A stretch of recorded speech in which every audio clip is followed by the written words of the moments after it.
There's a place in the Midwest, 50 miles southeast of Chicago, nestled near the coast of Lake Michigan. It's a place driven by what's coming next, a place where industry is the lifeblood of its community, and its pulse is gritted with sand and steel, fire and smoke. It's a city building its future together, one business, one family, and one home at a time. This is a place for makers, doers, and dreamers. It's where the global marketplace meets hometown values, where Americana isn't just a tradition, it's a way of life. Here, your experience makes the difference. With access to railroads, major waterways, and 8 different highways, this is a place in motion, sending goods, services, and ideas not just across the state, but across the world. And when the work ends, the day's just beginning, with beaches like West Beach in the Indiana Dunes National Park, exciting hiking and biking trails like the Diana of the Dunes Dare or the BMX track, and local treasures and exciting festivals, you'll know you're in more than just a bedroom community. From veterans of foreign wars to hometown heroes, our diversity is our strength, and we forge our future with the same flame as our steel. Oh, there's a place in the Midwest, and it's calling you home. The best part of Portage is what's next. The best part of Portage is you. There's more for you in Indiana.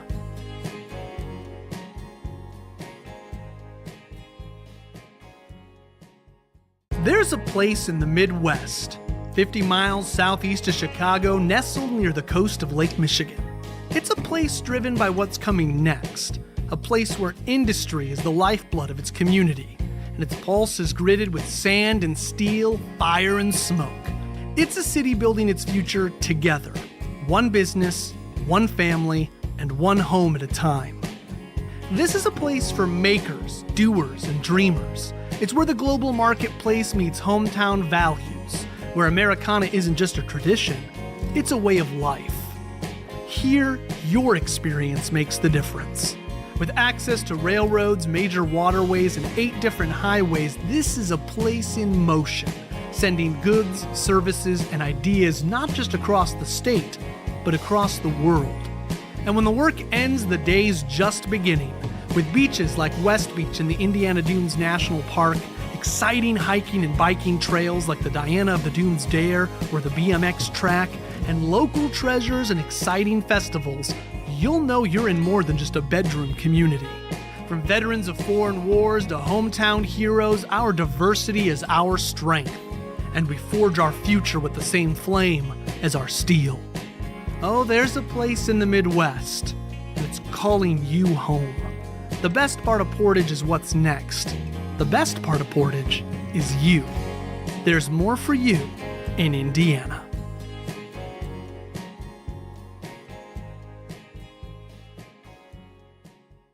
There's a place in the Midwest, 50 miles southeast of Chicago, nestled near the coast of Lake Michigan. It's a place driven by what's coming next, a place where industry is the lifeblood of its community, and its pulse is gritted with sand and steel, fire and smoke. It's a city building its future together, one business, one family, and one home at a time.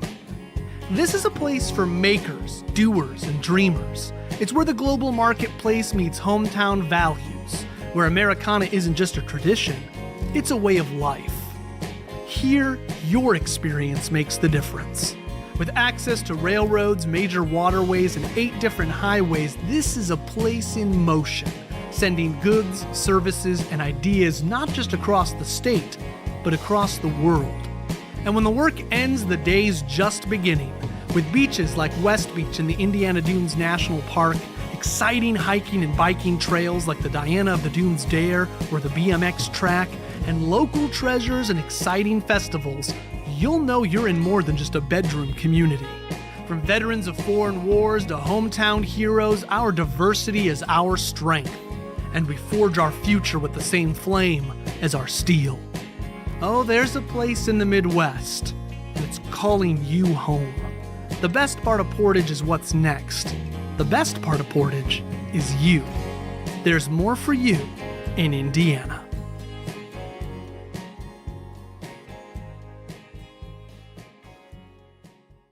There's a place in the Midwest, 50 miles southeast of Chicago, nestled near the coast of Lake Michigan. It's a place driven by what's coming next, a place where industry is the lifeblood of its community, and its pulse is gritted with sand and steel, fire and smoke. It's a city building its future together, one business, one family, and one home at a time. This is a place for makers, doers, and dreamers. It's where the global marketplace meets hometown values, where Americana isn't just a tradition, it's a way of life. Here, your experience makes the difference. With access to railroads, major waterways, and 8 different highways, this is a place in motion, sending goods, services, and ideas not just across the state, but across the world. And when the work ends, the day's just beginning, with beaches like West Beach in the Indiana Dunes National Park, exciting hiking and biking trails like the Diana of the Dunes Dare or the BMX track, and local treasures and exciting festivals, you'll know you're in more than just a bedroom community. From veterans of foreign wars to hometown heroes, our diversity is our strength, and we forge our future with the same flame. Welcome to the May City Council meeting. Thank you all for being here today. Will you please stand and join me for the Pledge of Allegiance?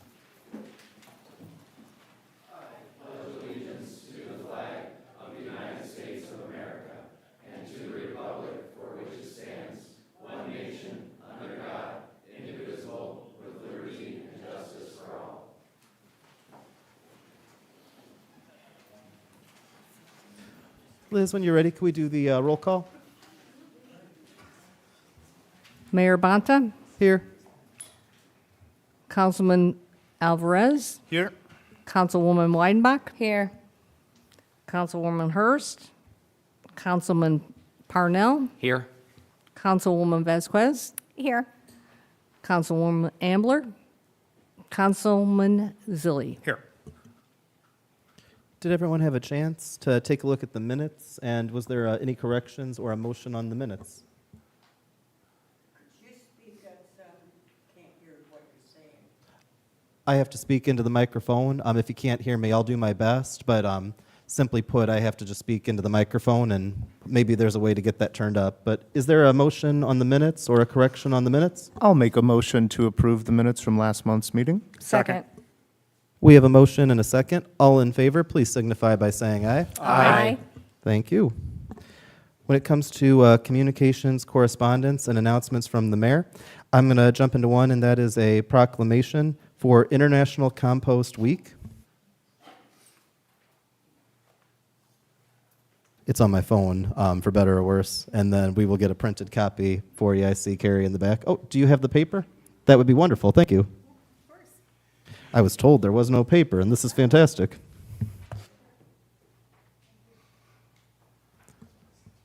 So, whereas the Compost Research and Education Foundation, along with Canada, Australia, the United Kingdom, and other countries, have declared the first week of May to be the annual International Compost Awareness Week, whereas composting is a way of returning organic resources to the soil and is a way of conserving water during extreme drought or flooding conditions, reducing water consumption and non-point pollution, and a proven method of decreasing the dependence on chemical fertilizers and decreasing erosion, whereas composting is an effective form of waste reduction, reuse, and recycling, and since organic materials make up approximately 30% of the material going to landfills, composting is becoming one of the primary methods communities use to reach waste diversion goals. Whereas materials such as the leaves and yard trimmings have been composted and converted into a beneficial product known as compost at 3 compost site locations in Porter County, whereas Porter County communities can have significant impact on clean water, soil, climate change, and landfill diversion by using compost for public works projects, and whereas International Compost Awareness Week is a publicity and education initiative to showcase compost production and demonstrate compost use, whereas this year's theme is Sustainable Communities Begin with Compost, the 2025 theme was chosen with the goal of highlighting composting in all kinds of communities at any scale, from backyard home composter to community composters, to large-scale facilities, to all those who recognize the many benefits of using compost on our soils, composting is an essential element in developing a sustainable resource management plan for any community. Composting empowers communities to manage their own waste, create job opportunities, and support healthy soils with locally made compost. Now, therefore, be it resolved that the City of Portage joins the Recycling and Waste Reduction District of Porter County to hereby proclaim May 4th through 10th, 2025 as International Compost Week in recognition of the efforts of the Compost Research and Education Foundation, extension agents, soil conservation stewards, householders, landscapers, farmers, recyclers, public workers, composters, gardeners, and the plant growers everywhere. All of which is proclaimed by the Mayor of the City of Portage on this 6th day of May, 2025. Thank you. I will. You can clap if you like. I mean, composting is a pretty big deal. I'll sign this for you, and if you want to come up and grab it, we'll hand it over to Liz as well.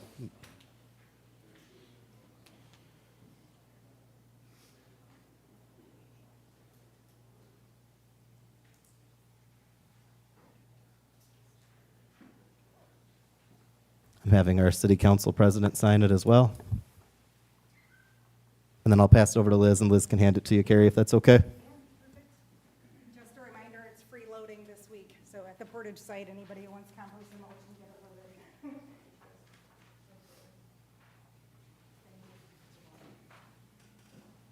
I was under the impression that the compost is why so many people are here today, but I might be wrong.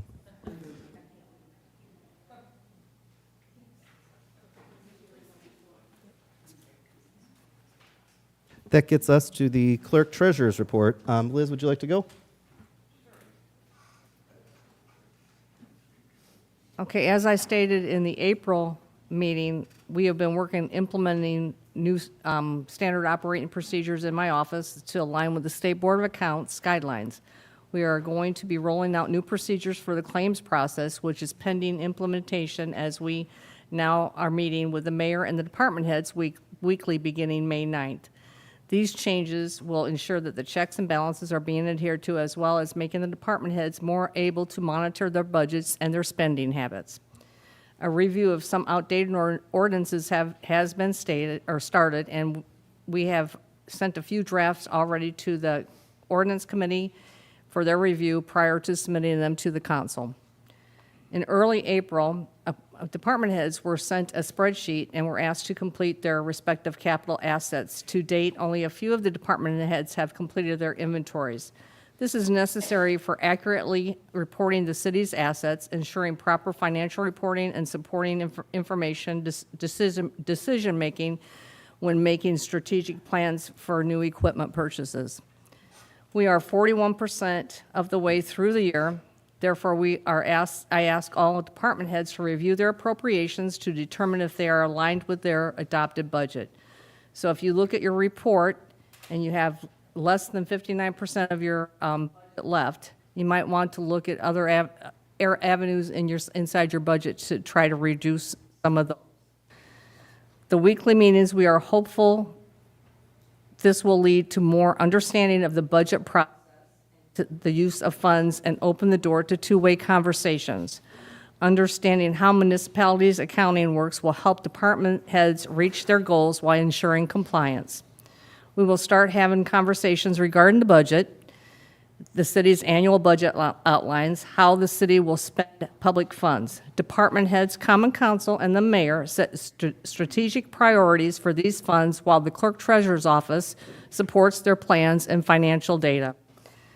We have been notified by the State Board of Accounts that they will be conducting an audit within the next few weeks. My office is preparing for their arrival, so to ensure that we have more efficient, we are preparing so that we have a more efficient audit this time for 2024. If you get an email from the field examiner, please respond in a timely fashion so that they can get the information they need from the department heads and also from the City Council. Thank you. Thank you. Any questions? I just had a brief question, Clerk Treasurer Modesto, regarding the change in standard operating procedures. Does that get added to like a employee handbook? Is that a departmental handbook or like a citywide employee handbook? And how are these like measured, detailed, I should say? Thank you. Well, if it's pertaining just to the clerk treasurer's office, it's the clerk treasurer's policies, but if it's a department one, then it will be brought before the department and before either the Board of Works or the council. Very good, thank you. All right. That gets us to unfinished business, ordinance 2522, consumer use of fireworks. Attorney McClure, did you have some input after further review?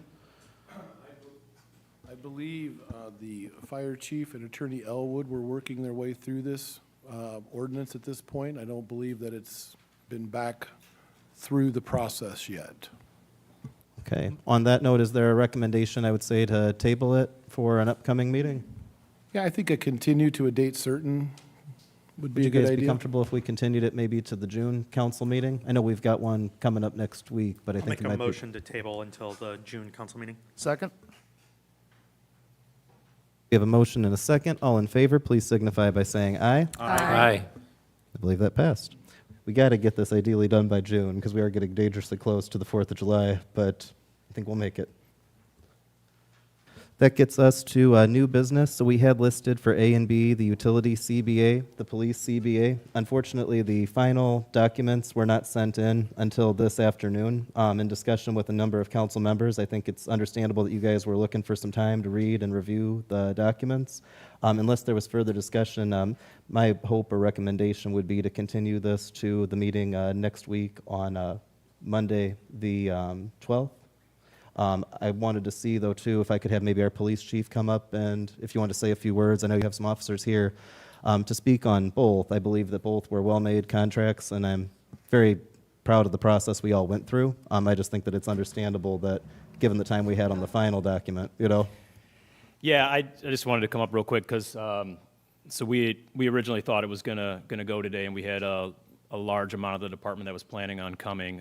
Once the mayor contacted me and said that it might get tabled, I tried to reach out to some of the officers, but we got a lobby full of police officers here that are obviously very concerned about this contract and wanted to at least show, you know, their support of it and hopefully get your support today. So a lot of them are working, so I'm going to send them out of here because they probably don't want to hang out for the rest of the city's business. But I do think it's important for you guys to realize that, you know, they thought it was going today, and they did show up in force. The contract was voted for very, very heavily by the union.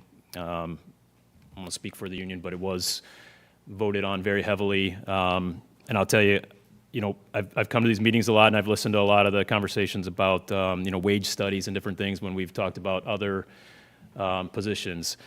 I have that information. I don't know if the city can afford it. That's up to you guys to decide, but I will tell you that if you're making a decision based off of wage studies, you will see that this is a more than appropriate wage base for our officers compared to the other Porter County agencies, and then the Lake County agencies are a whole nother ballgame of way even higher than ours. So I have that information if anybody is interested in that between now and when we get to that, so that that's not something that you guys would need to ask at that time. I can get that to you. But I just wanted to get up here and give a shout out to it and acknowledge them for coming. But unless you want all these officers to stare you down all day, I'm going to send them out of here.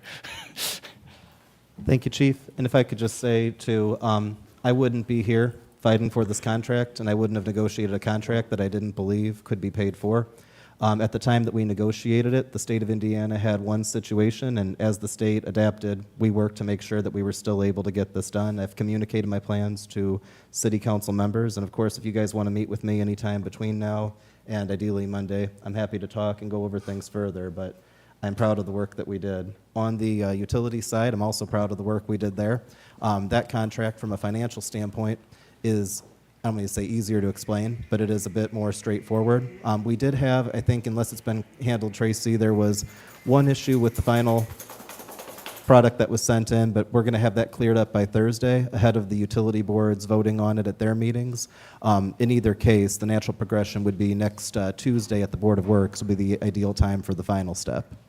Sorry, I talk a lot, but was there anything I said inaccurate, Tracy?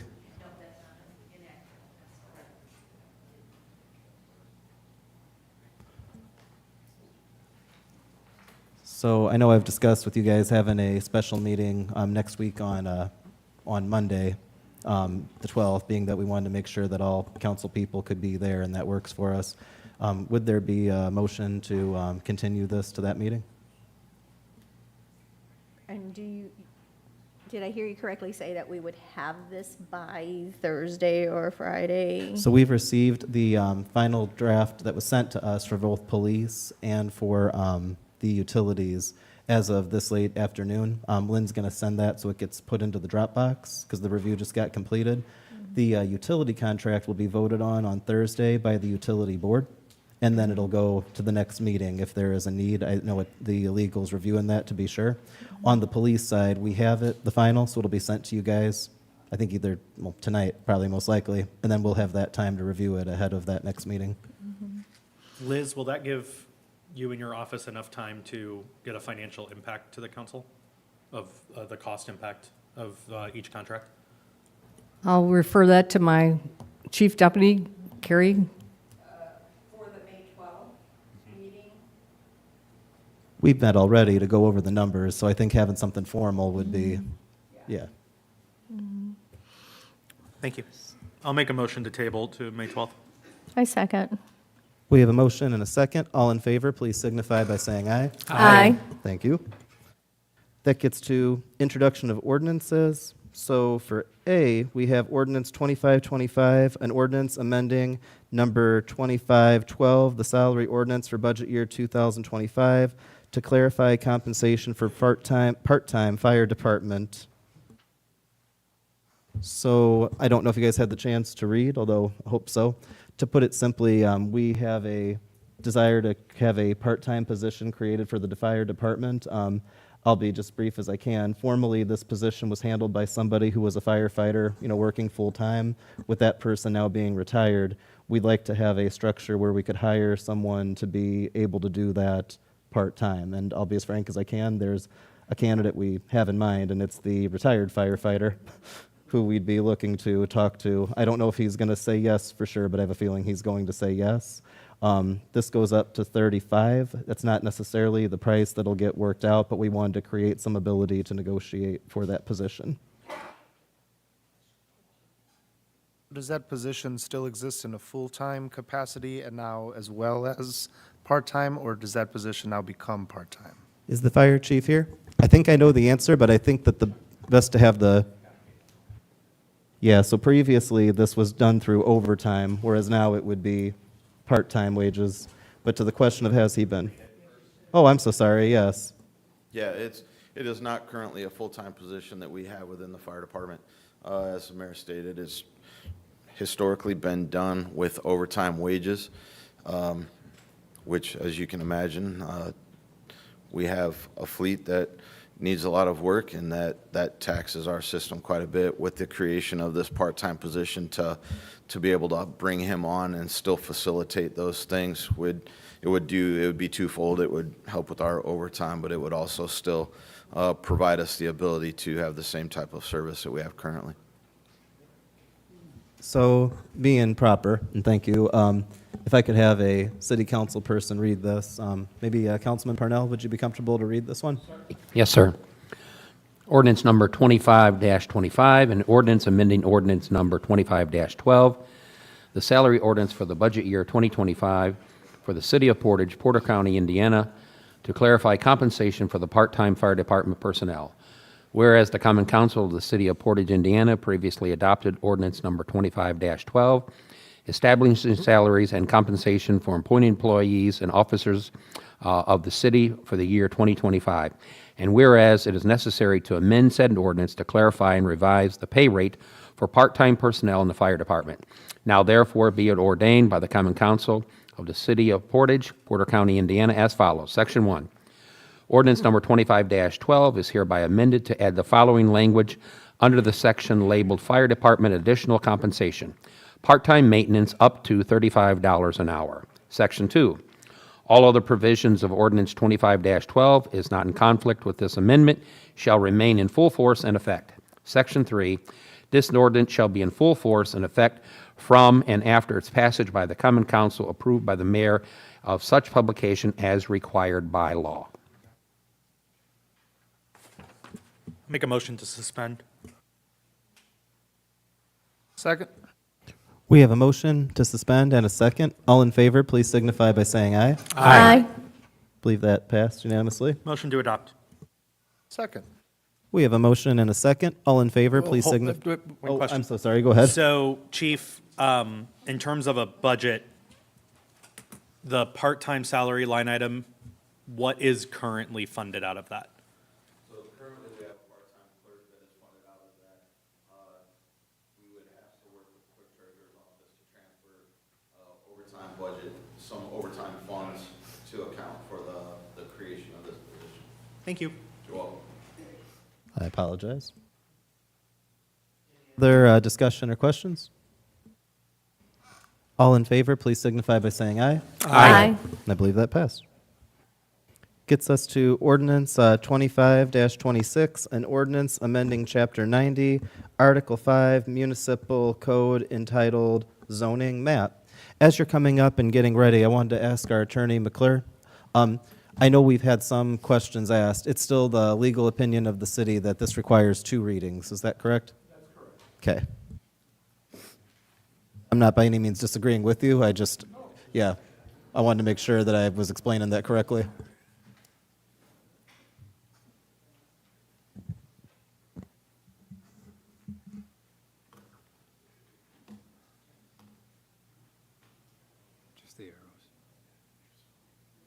So, before we begin the presentation, Victoria, would you mind giving the reading of the ordinance?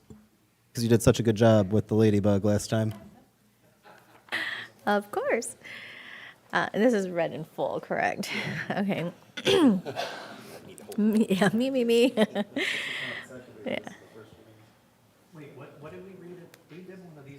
So that's later on this agenda. You're thinking of the ladybug laundromat? Yeah, that's having its second reading today. You got it? Oh no, I wouldn't make anyone read that one again. Do you remember the last meeting? Okay, and so we shall begin.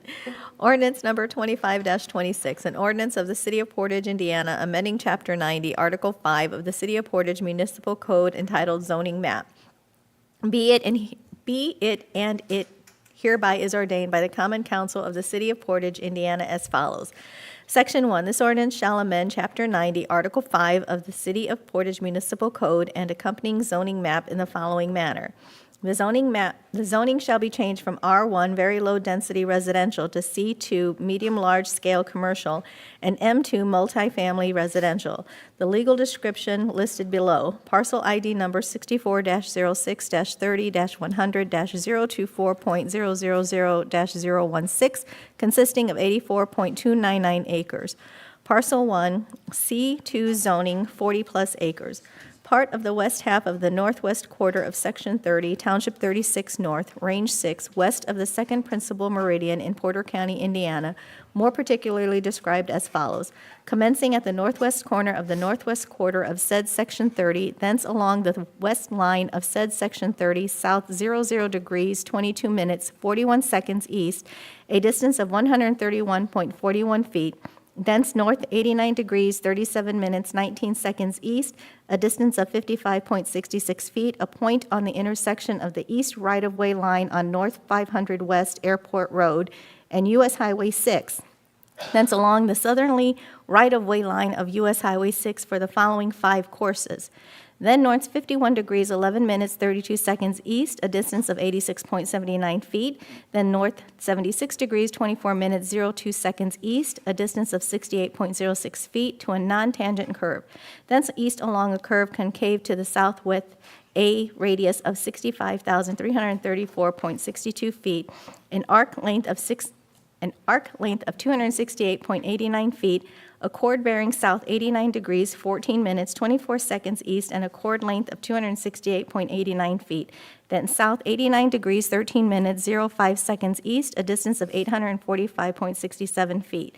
Then south 86 degrees, 25 minutes, 01 seconds east, a distance of 83.41 feet to the northeast corner of the west half of the northwest of said section 30. Thence along said east line, south 00 degrees, 19 minutes, east seconds east, a distance of 1,341.86 feet. Thence north 85 degrees, 58 minutes, 34 seconds west, a distance of 1,342.47 feet to the east right-of-way line of North 500 West Airport Road.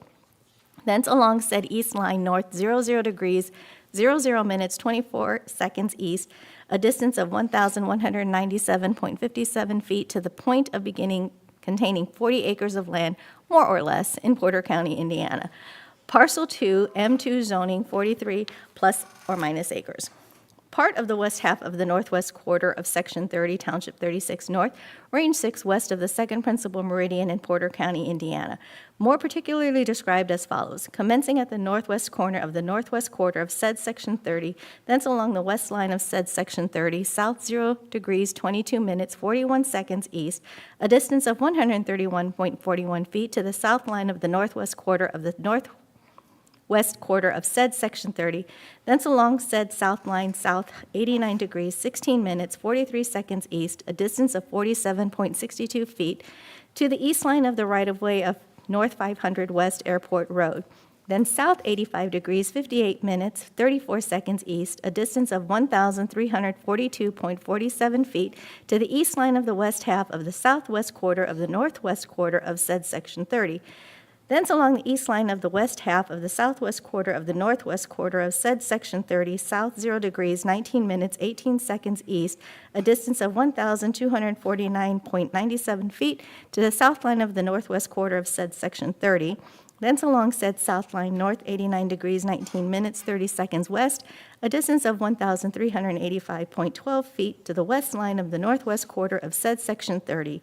Thence along said west line, north 0 degrees, 22 minutes, 41 seconds east, a distance of 1,328.46 feet to the point of beginning containing 40.05 acres of land, more or less, in Porter County, Indiana. Section 2, Conditions precedent, none. Section 3, conflicting ordinances. Any ordinance or provision of any ordinance of the City of Portage in conflict with the provisions of this ordinance is hereby repealed. Section 4, severability. The invalidity of any section, clause, sentence, or provision of this ordinance shall not affect the validity of any other part of this ordinance which can be given effect without such invalid parts or parts. Section 5, effective date. This ordinance shall be in full force and effective from and after its passage and adoption by the Common Council and approval by the Mayor of the City of Portage, Indiana. Passed and adopted by the Common Council of the City of Portage, Indiana, this to be determined day of the determined month of 2025.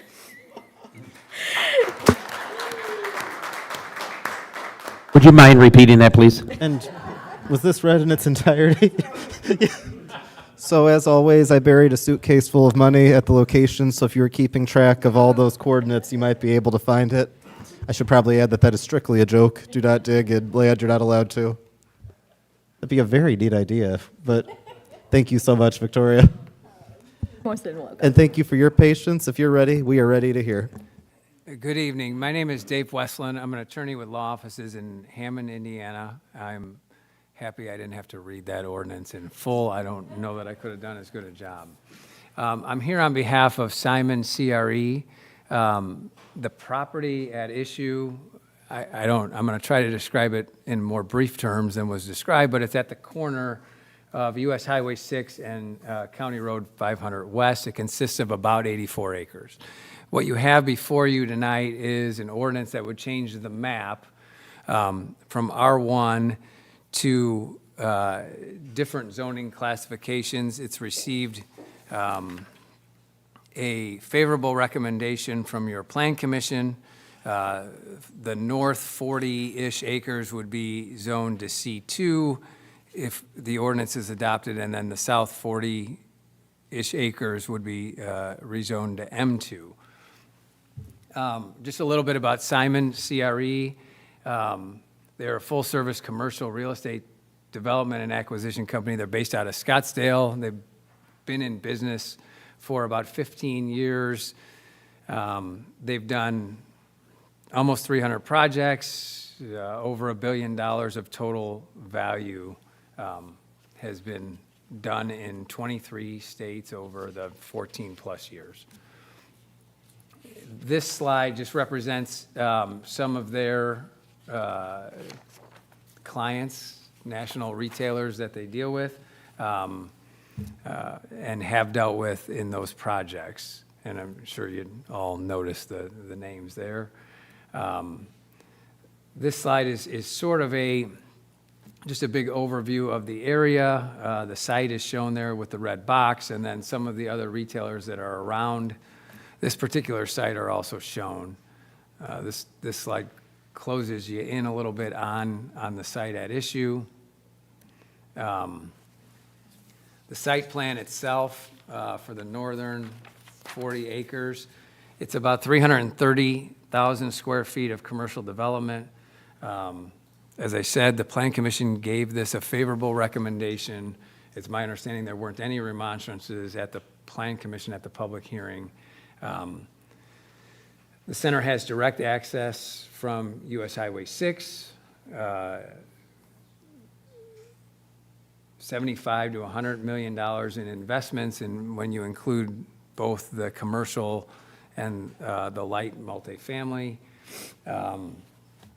The north part is currently requesting a rezoning, as I said, from R1 to C2, general commercial, and then the south parcel is R1 to M2, medium density multifamily.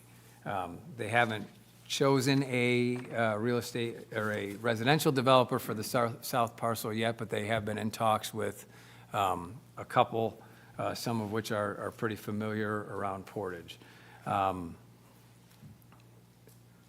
The northern part, the proposed mass merchandiser, which I'm bound to not disclose publicly, but I think most of you are somewhat aware of who that is.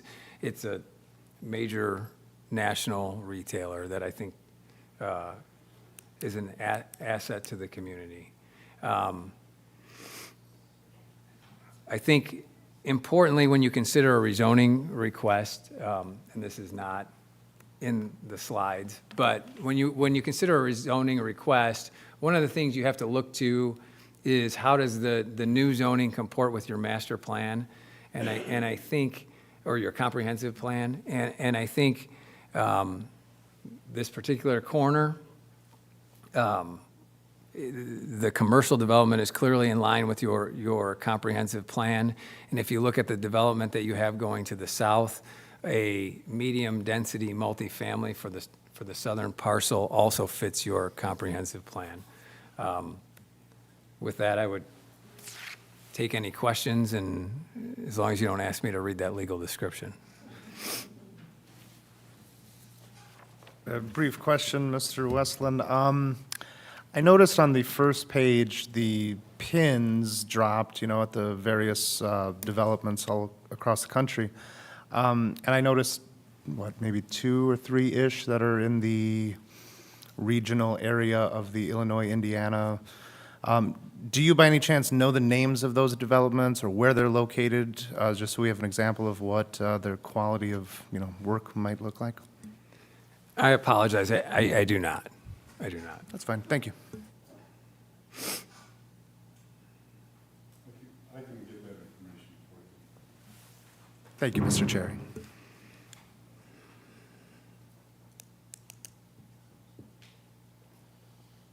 So the multifamily, are they looking at paired patios, townhomes? Yes. I think it kind of depends on, well, I think it depends on a couple of things. Remember, they're going to have to come back for site plan review. And it somewhat depends on the city's vision, number one.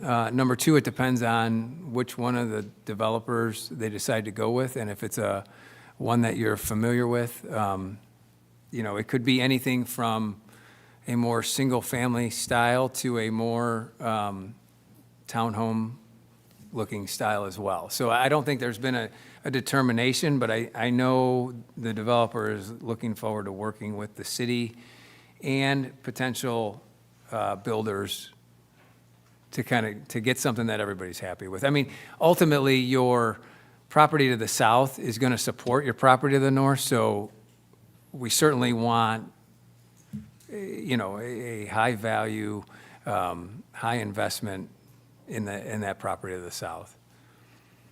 I think that kind of backing that up, if you don't mind me saying so, and it speaks well to the city's vision. We have a very interesting, neighborhood that got approved, last year to the south of this area, which has a mix of single-family as well as cottage homes, and then the paired patio homes. And so I think with a major commercial area to the north, some of this you think of as, I don't want to say transitional, because that sounds like a certain thing, but transitional as in the sense of you're moving from kind of single-family low density to a higher density towards the commercial.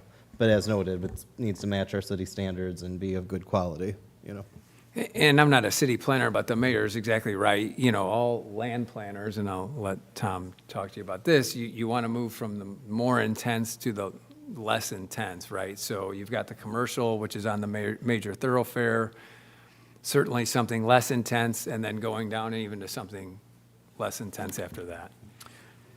Tom, this might be a question for you. I assume that this would make a four-way intersection at the light at Pan Am and 6? Yes. Okay.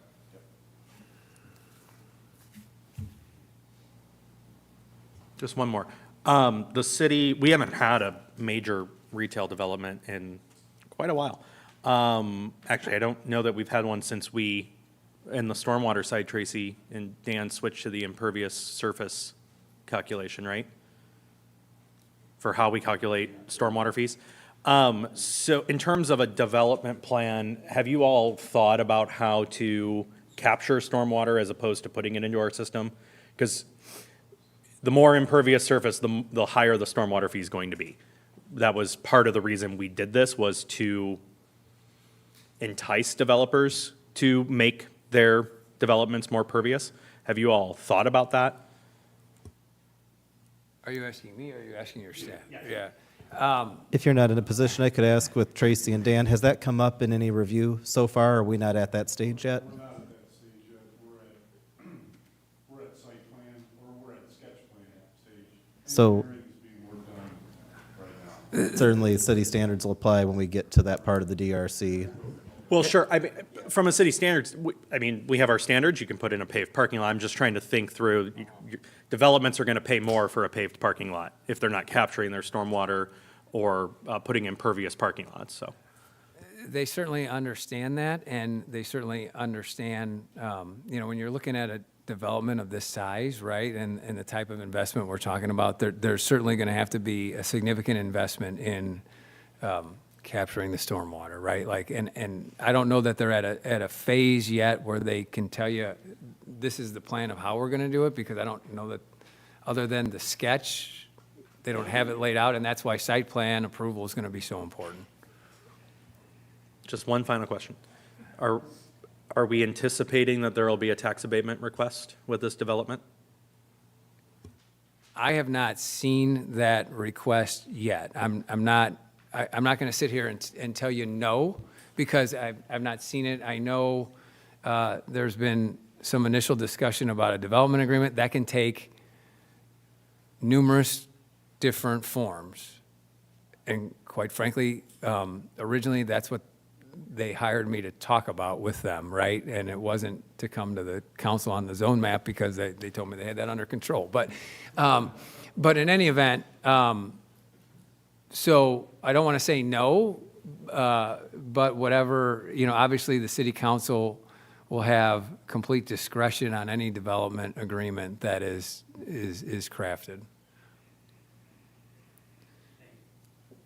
Any other questions? With this being a first reading, we would just bring this to the next agenda.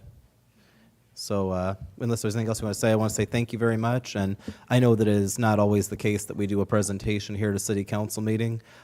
Some of you guys are on the plan commission. At the last plan commission meeting, there was something of a there were communication challenges during the presentation, so we just wanted to make sure that things were, presented to the council in just a very clear way. So, No problem. thank you. No problem.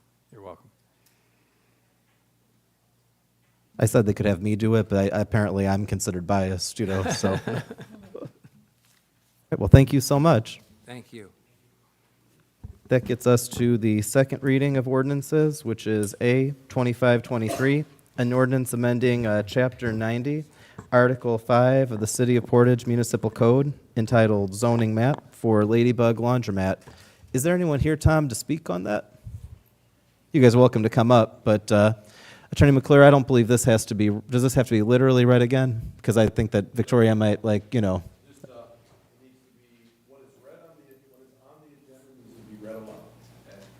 I'll ask if Melissa, could you read the agenda aloud?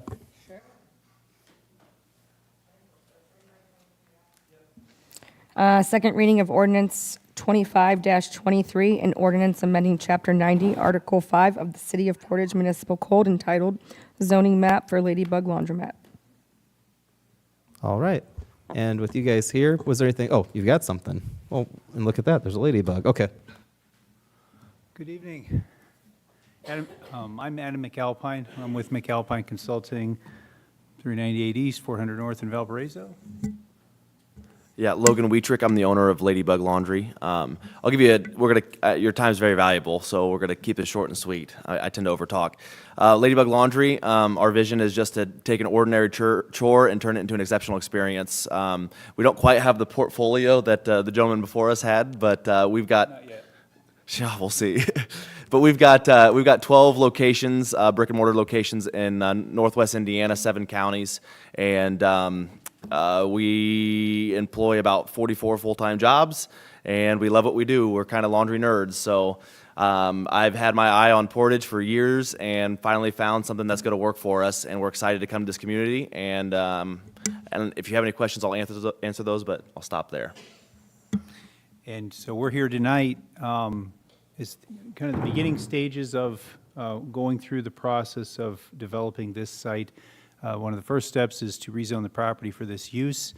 It's there on the west side of Willow Creek, just north of Bigby, and just south of the credit union. It's an open and a deep property, but it's zoned office commercial, and so we need it to be zoned C1 for this use. Hope I got that right. But at any rate, this is the layout that we're proposing. I'll just jump through some different renderings. We think it's a good fit for this area, and it certainly fits the market. Otherwise, Logan would not be here. This is the overall site layout showing the size of the property, shape of the property, and its proximity to the neighbors. With that, we'd be happy to answer any questions, but looking for your approval for this rezone. I've already made friends with the Bigby folks, the Bigby gals, so they're excited to see us come next door. And at the previous meeting we had, everybody was there in favor of it. So I'm just hoping that we get this through so we can start working on it. Thank you. Just a brief question. Where is your company headquartered out of? Could be Portage. So I live in Pulaski County. Francisville, Indiana is where I'm at, and that's where we started. Town of 800 people, and my home office is about 1,000 square feet there. So most of my C-suite staff work remotely, and they travel. One of the things about our company is I want everybody to have hands-on, so they travel location to location while they're working to be with our folks. And just, I guess, just a little few details, I guess. Is it a traditional laundromat, or do you offer other services? Like, what's the, yeah. Sure. I always forget to say this. So we are not a dry cleaner. Actually, we ceased our final dry cleaning operation last Thursday.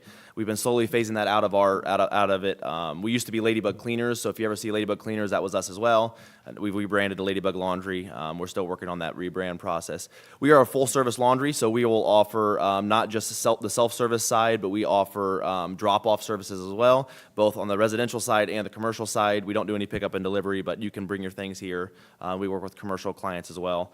And other than that, as a full-service laundry, we've got vending machines, we've got TVs, Wi-Fi, the whole 9 yards. Come and do your work while you got to sit for an hour and wait. Any other questions? You can also get coffee, I suppose, while you're waiting. Yeah. That's what I really like about this. In fact, we're going to coordinate on some future projects, hopefully, and combine the two. Save some cost. Any other questions from the council? And if not, is there a motion?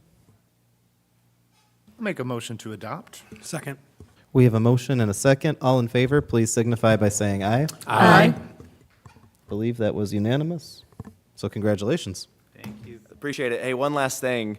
Can you, Ms. Vasquez had to read the thing last time. That's 2 in a row now, so I think it's somebody else's turn to have to read that. I mean, I was actually thinking we'll specialize each council. You be quiet person now, be doing quiet. their- Yeah. Hey, thank you. All right. That gets us to our public meeting on ordinance 2524, an ordinance amending the rates and charges for the City of Portage municipal wastewater utility and storm utility. I believe is a public hearing. Attorney McClure, first off, I guess, do we need someone to read it as a council person, as was done before? I do not believe that reading it word for word is a Oh, I understand that part.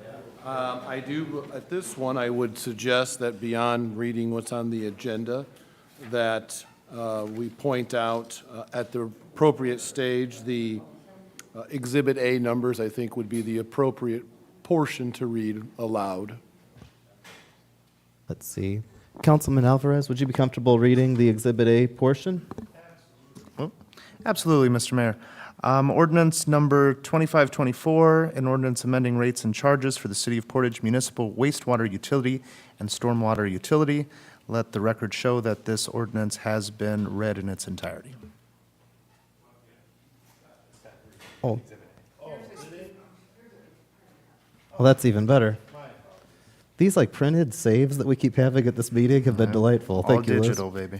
Exhibit A, City of Portage Sanitary Schedule of Rates and Charges, Sewer Use Rates, Capacity Fees, Meter Size Less than 1 inch, Phase 1, $1,700, Phase 2, $3,000, 1 inch, Phase 1, $4,250, Phase 2, $7,500, 1 1/2 inch, $9,860 for Phase 1. For Phase 2, $17,400. 2 inches for Phase 1, $17,000. For Phase 2, $30,000. 3 inches or larger for Phase 1, $39,100. For Phase 2, $69,000. Tap-on fees in the amount of $1,000. Inspection fees residential in the amount of $100. City of Portage Stormwater Permit Application and Inspection Fee Schedule, Section 1 residential. Single-family dwelling less than 1 acre, the amount would be $150. Single-family dwelling more than 1 acre in the amount of $250. Single-family dwelling development, $250 plus $20 per acre. Number 4, multifamily dwelling development, $250 plus $20 per acre. Infill development less than 10,000 square feet does not require a stormwater permit application. Section 2, commercial industrial. Number 1, commercial building, hotel, warehouse, $250 plus $20 an acre. Number 2, remodel/addition, $150. Number 3, commercial and industrial developments, $250 plus $20 an acre. And number 4, institutional, educational, religious developments, $150 plus $20 an acre.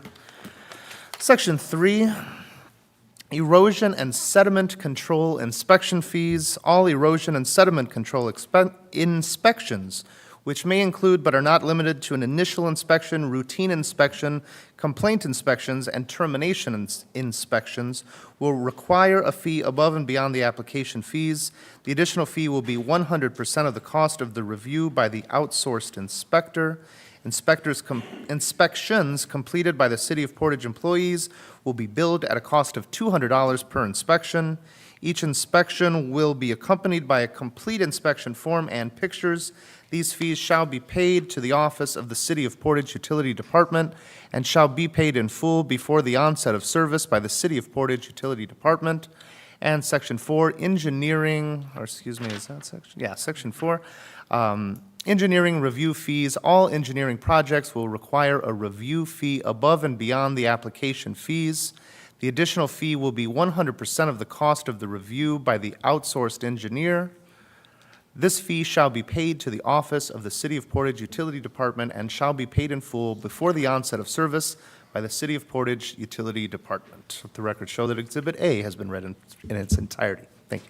Thank you so much. Scott, before I open the public hearing, would it be possible if Tracy come up and maybe just do a bit of a explanation or translation? I just feel like someone might have heard that, and if they wanted to come and speak, they might have questions that maybe could be answered with a little bit more layman's terms.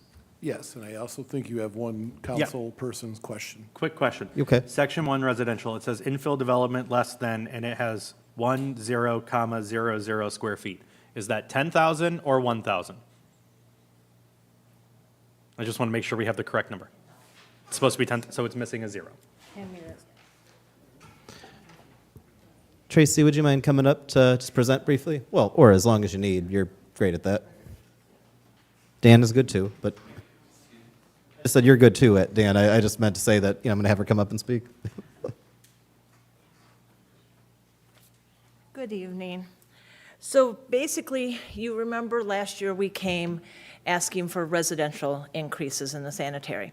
And we said that we would come to the council in a future date to apply this to the commercial and the everyone coming in, the developments. And at the time, we thought we could call it a development impact fee or something similar to that. But since we have capacity fees, we found out that we can't make another fee like that. So what we can do is increase our fees to be equivalent to what the surrounding area is doing. So we did consult with Buzz Cronin and Associates on these amounts, and we did go on the lower side, especially with the capacity. So right now, we are at the phase 1, the 1,700. What we're asking is to go to the $3,000 amount for the first, so go from phase 1 to phase 2. So basically, surrounding areas that are similar in size to ours, he had told us is anywhere from $3,000 to $5,000 for a tap-on fee to start with for the less than 1 inch. So we went on the conservative side and did the $3,000 right now because it is a large amount going from 17 to 3,000. But this is capturing all the new developments that's coming in and that kind of stuff.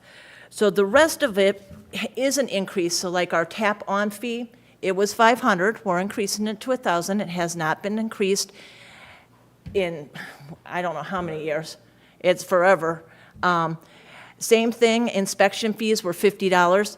It takes more time from our inspector to be able to go out than $50. That's just not anymore. Even his gas can be that much if he's going around the whole city. So we are asking to increase that to $100. The whole other section that you're seeing, 1 through 4, was never in our ordinance before. This is all new. This is something by going to, by Dan and them going to MS4 with surrounding communities. This is something that they have either implemented or they are implementing. So an example is the engineering in Section 4. We always ate that cost. If we needed a question to an engineer, we paid them. We paid Christopher Burke. We paid Commonwealth. It should be passed on to the developer if we're not, if we have questions or their stuff is not clear. So if we have to have another engineer look at it, they should be paying that 100%. Either send us clear stuff with your engineers, or if we have to pass it on, then we should be passing on the cost. So the same thing with all the rest. Everything for stormwater, there was never really anything in the ordinance that applied to that for inspection fees. It is a great deal of time that our inspector is using right now to do these. So we're just asking that we're compensating for that. Because there's a lot of things that they do, and they won't, developers will do it the first time, and we tell them to make the changes, and they don't the second time. And if we have to keep coming out there, we should be compensating for our time. There's a lot of other things that the field department can be doing. So is there any other questions on it? I think at this Did point. I make it clear? Tracy, just to confirm, Yes. the fees we're talking about are tap-on fees, or these are their, So the top one is capacity fees. The next, there's a tap-on fee under the capacity fee. That's $1,000. It used to be $500. So it's an additional fee. okay, next question. Yes. Are these annual fees, the capacity fees, or are these monthly? No, it's when they initially, Got it. they initially come onto the system. So nobody else, it's not a residential thing, it's not anything like this. This is in fact keeping it so the further infrastructure that we have to do is being helped to be paid with this instead of having to raise fees again in 2 years or 3 years after that. I think to put it as simple as we can, when residents ask a rather good question, which is, we have new neighborhoods coming in to the city. Are they paying for their own infrastructure and our ability to service them in the future, or are existing residents footing the bill for new neighborhoods coming in? This addresses that by raising our fees for these developments that are coming in, where we can make sure that they're paying their fair share. And I would also say allows us to reserve money in the future for future maintenance, rather than having to do dramatic increases in the future. So with that, I should open the public hearing. Thank you, Tracy. We might bring you back, depending on. What I will do now is I will open the public hearing, and if you'd like to come up and speak, I'll pound the gavel, and feel free to come up in a line if you're here. Is there anyone here to speak on this topic?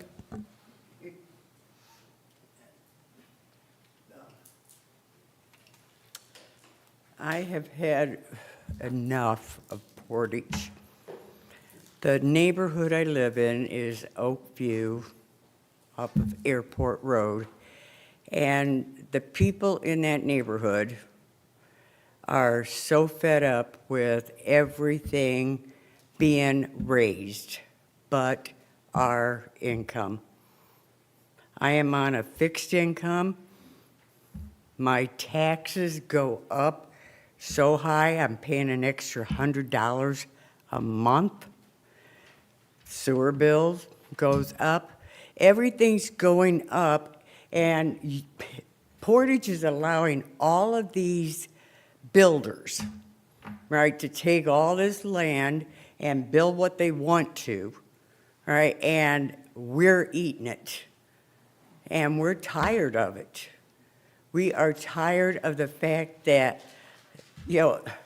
we go down 700 north, and all of a sudden there's a new subdivision.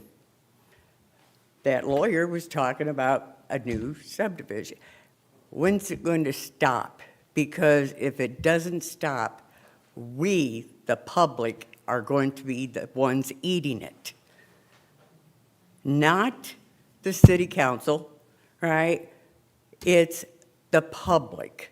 And if you think I'm BSing, we proved it by looking at our tax bills and seeing how high they went up, right? And then the sewer bill, it was like I was gone most of last year because of deaths in the family and taking care of people.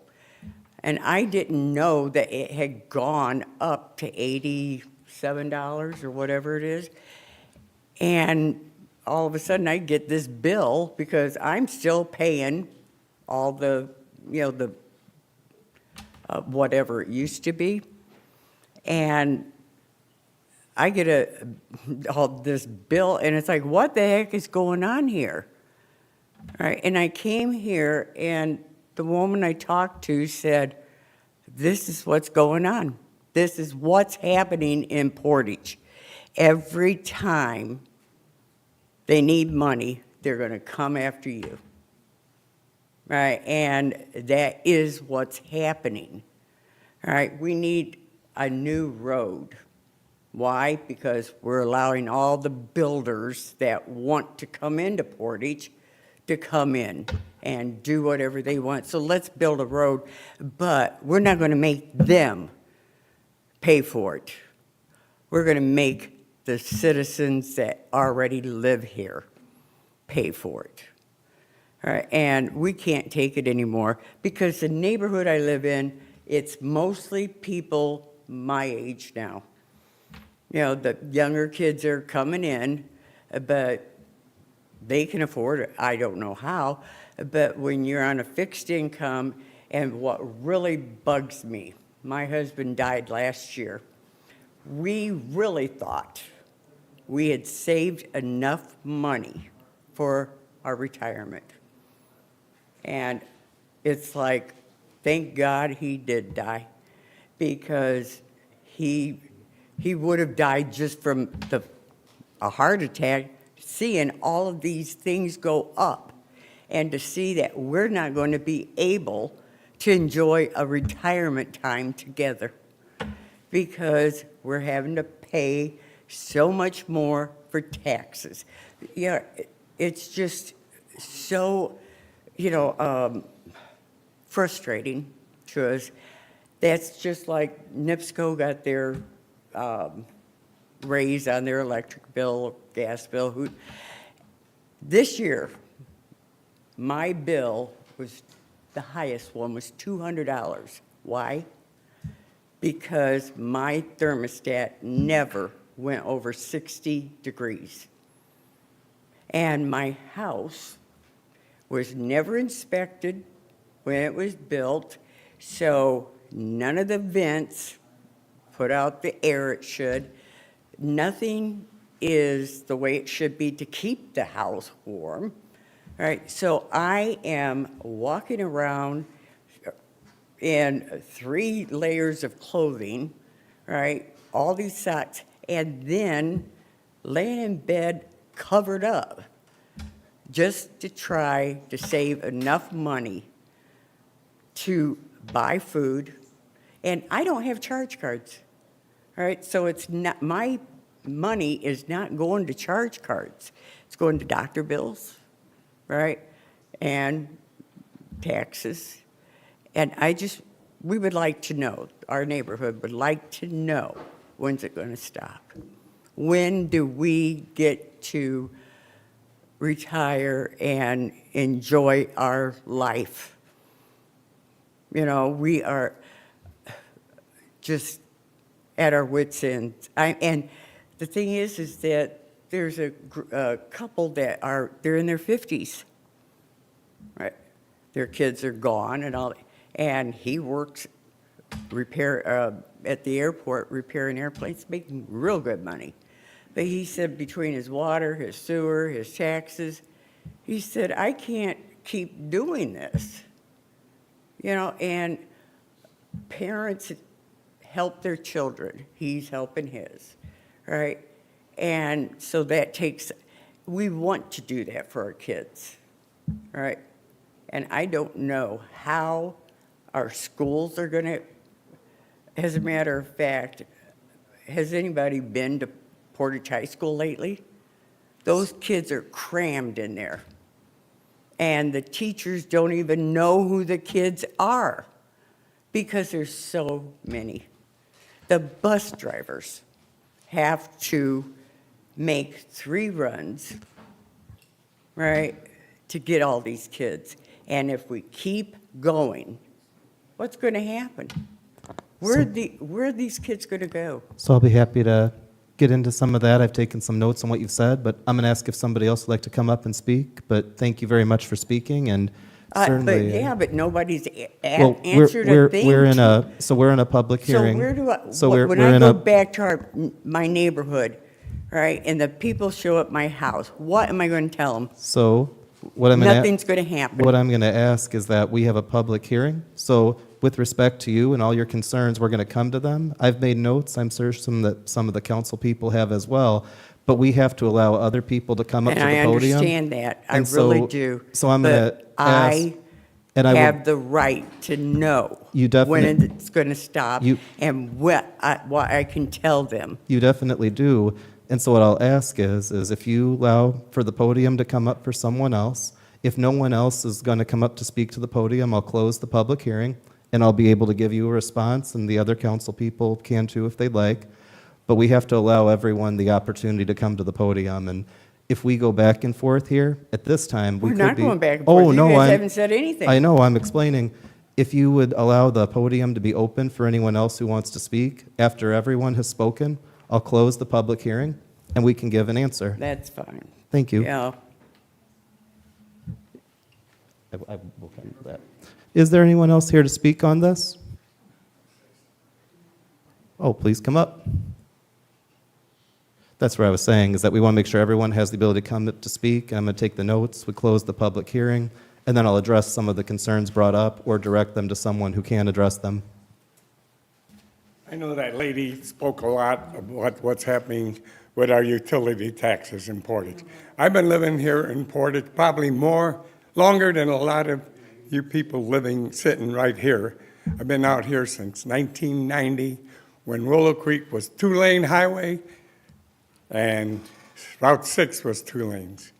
But there's property that, I don't know why, we got a drainage field between Willow Creek and Savannah that somebody owns. I don't know why they bought it, but that field's terrible for our neighborhood. It looks bad. And I know the guy cut the parkway finally, but I do not know why it was bought being a drainage field. I really don't. And like I say, she told everything about the... I'm retired. I've been retired since 2007, and my income, I get a raise, and that raise goes towards the taxes. So, like she said, but anyway, I would like to see more services. Robbins Road, I seen a sweeper going down, not sweeping, just driving down the road. There's so much dirt sitting there, sand, by the wall where people handicap is, and that's not been swept. Why? I don't know. But anyway, that's all I got to say. Thank you very much. And again, I'll bring up everything at the end, and of course, if there's a need, we can keep going, but like I say, is there anyone else who'd like to come and speak?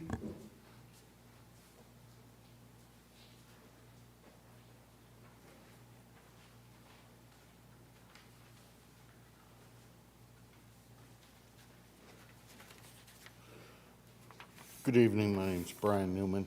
I got a issue, I live on the corner of Robbins Road and Woodbine? Woodbine.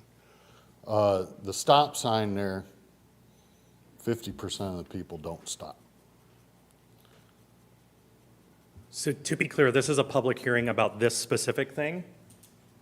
You were here, if you'd like to speak about something related to traffic, I would recommend waiting for the public remonstration at the end of the meeting. This is a public Okay. hearing specifically for the utility. right. No disrespect to why you're here. And of course, you're welcome to speak on what I thought we're... you kept saying that you were getting ready to close. so Oh, I no, figured I'm sorry, this close was- the public hearing on this Okay. matter. I'm so All right. sorry. I'll come back, that's fine. Is there anyone else here who'd like to speak on the matter regarding the proposed rates? I just have a question. It is my understanding that this ordinance is to make new developers pay more when they come in so that Yes. the city doesn't spend as much money on new developments. Yes. Okay, great. And I'm going to Thanks. clarify that at the end, so, Okay. but I'm comfortable saying that. Is there anyone else here to speak on this matter? I'm going to ask 2 more times because by law I have to. Is there anyone else here to speak on this matter? Is there anyone else here to speak on this matter? With that, I'll close the public hearing. I'm not left-handed, so sorry if that was kind of weak. So to begin, and I want to be careful because there are political opinions being expressed, and I have them as well. That's how you become mayor.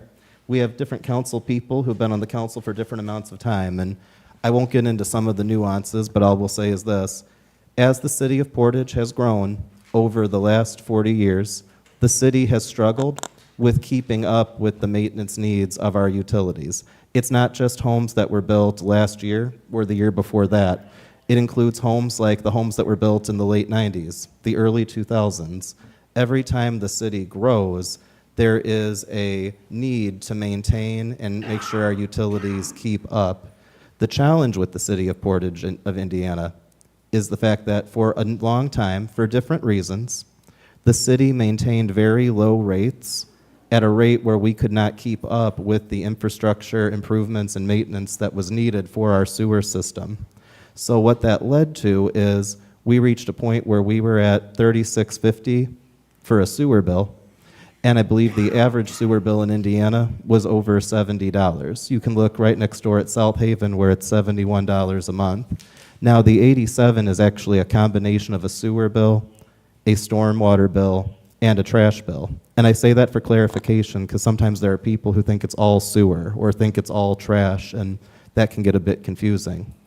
When it comes to the issue of what we need to do is that over the last 40 years, as our city has grown from under 20,000 people to 40,000 people, we have to do a couple of things all at once. One, we have to take care of the system we have right now. And the first step with that was, unfortunately, raising the rates in a way that was dramatic for many people, including me. I'm not a wealthy person myself. I'm doing better now because I'm the mayor, but I was a special education teacher turned music school manager. And I only say that because I promise you I'm not some millionaire who's living outside of town. I live off of Mulberry Street. All that said is to say, that gets us to where we can take care of problems now. The second part, though, is that we have developments that were approved over a period of years. When you see a field suddenly have homes built in it, almost always that wasn't approved the week before, and sometimes not even the year before. Sometimes neighborhoods are zoned residential, and a builder has the ability to build on it. Sometimes those neighborhoods get zoned and or changed and approved, and it might take years before they actually start building or getting and going. I say that because there are some people, and we won't go down that rabbit hole, but there are people on this council who are very concerned about new homes getting developed.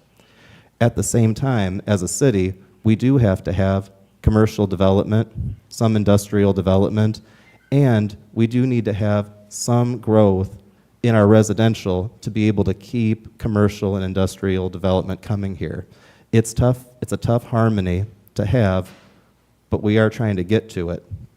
What we're voting on today, what's being proposed, is a massive, I should be careful saying massive, I've got some developers already mad at me as if they weren't already, but a massive increase on the fees that the neighborhood developers are paying and other developers are paying when they build a home. So for example, when you see a field where homes are getting built right now, we can't stop those from getting built. Those are already approved. I made the decision to run for mayor myself when the city council made a decision to rezone a piece of land that I thought was a bad idea. It was my origin story, if you will, of the city is growing faster than our services are able to keep up. Now the challenge is we just can't stop growing in residential, going in commercial, but we do have to be able to get a better harmony of our business base and our residential base. We also have to have fees on businesses, fees on developers that are done in such a way that they are paying their fair share so that a new development is paying for itself now and in the future if we manage it right. We don't want to have it happen that people get used to the rates that have been passed, and then if we neglect it for years and we don't do something like this, like what we're voting on now to increase the fees on the builders, what's going to happen is we are going to see more problems come and go, or sorry, come and then have to be addressed again. These fees that are being proposed here are on new developments so that they pay for themselves. And that's where I apologize, because everything you're saying is a concern I've had for a long time, and it's a concern other people on this council have had for a long time. And this is quite literally the bill, if you will, to increase the fees on these homes that are getting built and other things so that they're paying for themselves. I hope that that makes sense. On the tax side, we don't directly control all of the property tax. If there was a specific meeting where this council is sitting through and coming up with the tax rate, That's not how it works in Indiana. The taxes in Indiana are a very complicated process, which we contribute to by setting our budget, which sets our levy, and then it mixes with other units of government. So to put it simply, it's probably a very good idea in another setting to offer the ability to see how that stuff is formed. But on the utility side and on this particular vote, as my friend Susan got to, this is an increase on the development fees for developers so that your tax dollars or your utility bill is not subsidizing new neighborhoods coming in. That's the goal. And in particular, I just want to highlight what was said about the engineering. Right now, we don't have an incentive to get things done correctly the first time, because if I'm a developer and the city is going to pay the engineer every time I mess up or every time that we need to do a follow-up, what is my incentive to get it right the first time unless I'm actually paying the engineering fees? I hope that makes sense, but I just want to clarify, we do need to increase services in this city over time, and we do very much have to catch up and make sure that everyone's paying their fair share. We have challenges because as our assessments are going up and taxes are going up, this city is being defunded by the state government. To be as light as I can, because I said we got to be careful about politics, the state recently made a change to the law that's pleased absolutely no one. People who want their property taxes to go down, even if it means city services go down with it, they're not going down. Well, to be clear, it pleased one group of people, and that was big business, but True, that's for true. another Well, we'll day. get to that, yeah. And for people like us, whether we are right-leaning or left-leaning but believe in essential local government services, we're being cut in an alarming way. And again, it would be one thing to be cut in an alarming way, and I could say at least people who really hate property taxes are happy, but they're not happy either. So that's all for another day, but just to assure you, the purpose of what we're voting here, this is not an increase. I would like to say it's not an increase on any fee you pay, but I don't mean this sarcastically at all. If you're building a house, you're going to pay this fee on the house that you build when you sell it, if that makes sense. Well, I can't sell mine. No, not your existing house would not pay this. You'd have to build a new house and sell it to pay these fees we're talking about. No, but what I don't understand, and I understood what you said, but why is it that it just keeps going like this? I know you said that Yeah. these people, these builders had gotten the okay to do this a long time ago. But So there's a couple of different. if we don't have enough, or the sewers, if we can't get our sewers, to work properly, why isn't these people keep building? No, well, and that's just it. By adding these fees on the builders when they build, this pays for their development so that what you pay isn't going to some new thing coming in. It's paying for itself, and then it puts money towards its future maintenance so that it's not just built and then 10, 15 years ago, our rates have to go up bad again. We have builders now who, not because they're better or worse than the builders before, but because we're putting these fees on them, when they pay, they're paying money that takes care of their development and takes care of future maintenance on it, or at least gives us the ability to budget ahead for future maintenance. Everything that we should have done as a city, I say we as a city, everything that should have been done 10, 20, 30, 40 years ago, we're trying to do now and catch up. And again, that's not even criticism of people 10, 20, 30, 40 years ago. I can't speak to all the situations they were in. Hindsight's 20/20. But we are trying to learn from the past and put fair share fees on developments that come to our city so that it's not being subsidized by existing ratepayers. That's the goal of this, and I believe it's going to achieve that. But on that, I should open it up to other council people to speak. Well, and there's another example of this, Tracy, I don't think you were here when we did this, but Dan, correct me if I'm wrong, it was 2016, 2017, when we switched to impervious surface for stormwater? And what we did was we identified that there were businesses in Portage that have very, very large parking lots and very large buildings that contribute a lot of water to our stormwater system, who were paying the equivalent of what some homeowners were paying for stormwater fees. And a home does not nearly affect our stormwater as much as a building like Meijer or Walmart or Menards does. So what we did was we switched to an impervious surface fee based on the amount of impervious surface that businesses have on their property. That was our way of identifying the real culprit of contributing to our stormwater system and ensuring that residents weren't subsidizing businesses. That's what this is doing. This is ensuring that business development and new residential development isn't being subsidized by current ratepayers. And I also want to add, that was a step in the right direction in 2016, and it's also very important for me to highlight this. I was in an election 2 years ago against a fantastic person named Sue Lynch. Sue began this process, and I'm proud to continue this process because this is nonpartisan.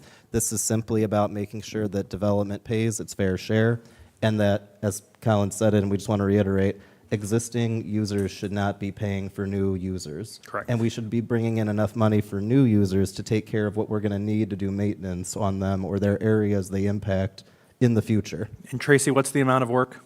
$35 million? $35 million worth of work at our sanitary plant to ensure that our system doesn't collapse, that everybody in Portage can flush their toilets. Our plant was built in 1972. Yep. Did I get that right? 1972? And when was the last time it had a major upgrade, Tracy? Probably about that 2016. Well, the major upgrade in terms of like complete rebuild. 1990. Yeah. So more than 30 years ago. We're 30 years behind the curve in terms of investment in our sanitary system.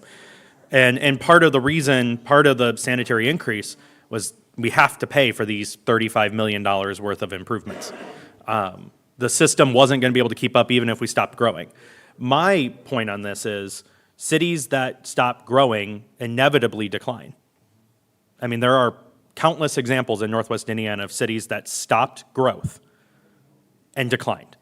And businesses are not going to locate in your community if you aren't growing your community, if you aren't investing in your community. We've seen it in Portage, and we've seen it in other communities, and that is not the direction we want to take Portage. And that's where there has to be a healthy rate of growth, but it's also keeping up with the cost. And understand all that, I really do. But what I'm saying is that Portage has grown so much, because I moved here in 1986, right? It was nothing but cornfields. That's why we moved here. But the thing is that, it's like nobody understands. You are a lot younger than me.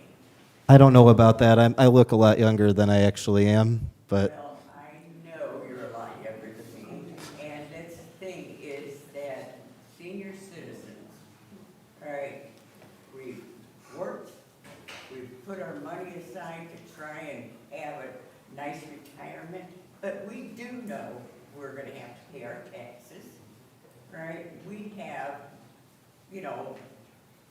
things that we have to contribute, but it's gotten to where we can't afford it. well, and believe me, the last thing I want to do is give the impression, is there anybody from the paper here? I really don't want to be misquoted.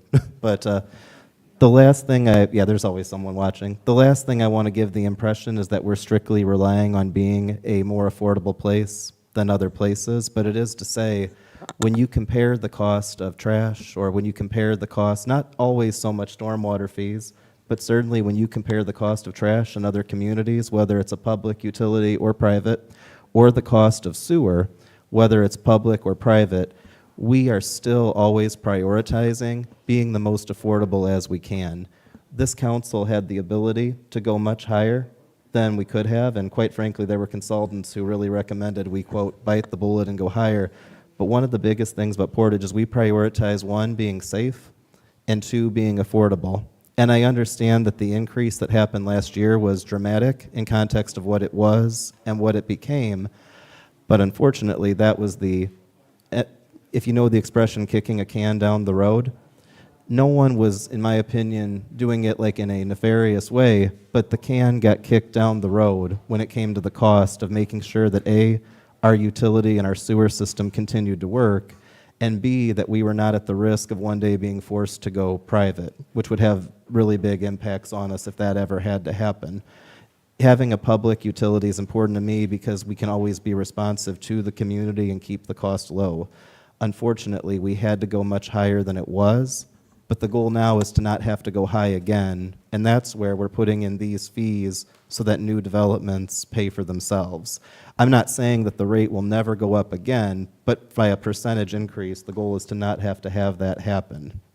And again, I think that when it comes to a city that grows, and to Colin's very good point, we can't just stop growing altogether. In part because, and I don't think that you mean that, it's just to say that Portage was founded as a city, which means at some point in our history, people came here and said, yes, there's cornfields all here right now, but we want this to be a city.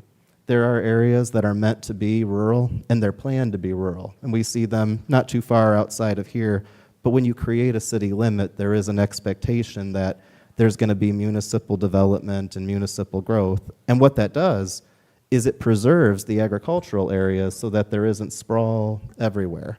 But for the purpose of what we're voting on, I just want to clarify, this is not an increase on existing residents. This is an increase on the current builders who are building and any potential builder that comes in the future. So, You know what, real quick, it just hit me, is it's more of like homes being built than, businesses. well, and that's what we're trying. Oh, sure. And some of that goes hand in hand because more homes brings in more business, and at the same time, Well, we just had a development proposed earlier for, 9 stores? 9, yeah. Yeah, 9 commercial stores, plus 8 outlets, which include restaurants and other stores. I mean, businesses are going to look at communities like Valpo, like St. John, like LaPorte, that are growing and have been growing for years, and locate businesses there. Portage has been left behind in that business growth. We are now starting to see that business growth because of our residential growth. That's what I'm saying. Right. Is that business is fine. Mm-hmm. But my point is, if you stop bringing in residents, if residents stop wanting to locate to Portage, if we don't have housing supply for them, which is why we have a good mix now of multifamily developments, like the one behind Menards, or the new developments that are being proposed with That's okay. paired patios and townhomes, because not everybody wants a single-family home. Not everybody is looking for that. We need a good mix of developments, which is what we've been seeing in the new developments that have been proposed. They're not just single-family. They're multi-unit. They're paired patio, villas, smaller single-family homes, they're townhomes, because Portage needs that mix. Historically, we've only had single-family homes in Portage. And for the new type of home buyer, that isn't working, and developers have responded to that. And in this case, when a new resident comes here, they're paying the same rate you're paying in their stormwater bill, in their sewer bill, in their trash bill. Their bill isn't any less than your bill when someone buys a home in Portage. This is ensuring that the developers are also paying for that impact that they are having by bringing those developments here. My stormwater bill, my sewer bill, my trash bill, my property taxes are all the same as everybody else's. Now, the taxes on the newer homes, because I looked into it, 2-bedroom behind Kohl's, It is 1% of your assessed value. That is set by the state constitution. they're paying, I couldn't afford to live there because of the tax. That's how high the taxes are. The state of Indiana has set that constitutionally at 1% of your assessed value. So all said and done, and again, I actually really appreciate the conversation here because that really is, I think, the biggest struggle in our city is, and I don't like to say balance, I like to say harmony. What we need is a harmony of our business base and our residential base, and with that comes a diversity of our business base and a diversity of our residential base. Because it's not just single-family homes, it's not just gas stations, we also need stores, and we also need different types of homes for people to live in. But what's really key is that what we can't do is, in the name of that growth, not have developers pay their fair share to be able to pay for the services that we provide to the city. Sometimes this is kind of like stopping a train. If you can imagine an analogy, like you stop a train and it's still going to go a while before you get it, figured out. Trying to reshape and harmonize that is not going to be as simple, overnight. but we are moving in that direction, and I believe it's a big part of why this council ended up coming together the way it did. And I think we have a, Most of you people will see all of this, right? These other people, we won't see it. I think that the other thing, We're helping to develop it, but we won't see it. well, and not to say that you'll stop helping develop it, but with this fee increase that's being proposed, they'll start paying for themselves, and that's the goal that we are trying to make sure is implemented. One last thing I could say before we open it up to Tracy, and I know that I think this was important to discuss, and Colin, I appreciate your words tremendously. Portage has been the third largest city in northwest Indiana for over 20 years. Only Hammond and Gary have more people than Portage, and wonderful cities, but their population has generally been getting smaller. But for the last 20 years, Portage has been bigger than Valpo, bigger than Michigan City, bigger than Crown Point, bigger than Maryville in terms of people, and I might be off on Maryville, but with everybody else, more land. Maryville is actually quite wide when you look at a map. Hobart's got a lot of land too, but we are bigger in population than Hobart. And that's been the case for 20 years. The fact that so many people think of Portage as a small town with a small town feel, it's a testament to our police department, many of whom are still here. It's a testament to our fire department and all of our city services who have been able to make the place continue to feel safe. I also think it speaks to a great grid system that hides just how many neighborhoods we have. You're able to keep on some main roads and not realize just how many neighborhoods there are. We can have a place that grows and has people. We can be and stay the third largest city in northwest Indiana without feeling like what you might think that feels like. But that's the stuff that we're working on here. And this fee increase, not on residents, unless they're building a new home or building a development and you happen to be a resident, that's a part of it. Tracy, I'll ask if you could come back up, and thank you for being so patient with us. But just to be clear, if you're buying a home from a new neighborhood in Portage, you're not paying this fee. The developer paid the fee. Correct. Just to be clear. Correct. Yeah. Correct. So is there any other questions? Because if anything I need to explain further to understand this? So everyone's good? Okay, thank you. Thank you so much. Is there a motion on this?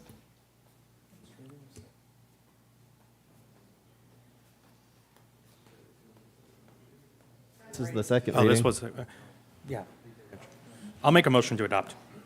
Second. We have a motion and a second. All in favor, please signify by saying aye. Aye. I don't believe any were opposed, so I believe that passes. What was that?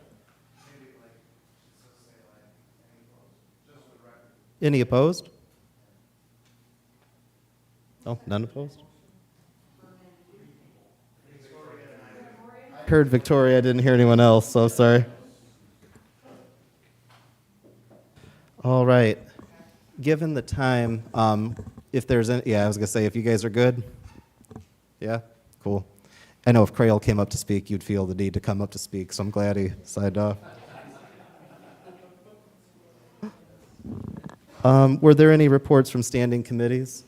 Yes, Mayor. So the Ethics Committee did meet, the Ordinance Committee did meet. And we did look over 3 different ordinances from the Clerk Treasurer's Office in regards to establishing a donation fund, credit cards, and the different types of authorized payment methods to the city.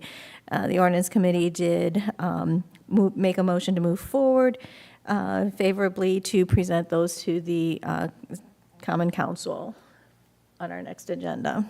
All right, well, thank you. Petitions, remonstrances, public input.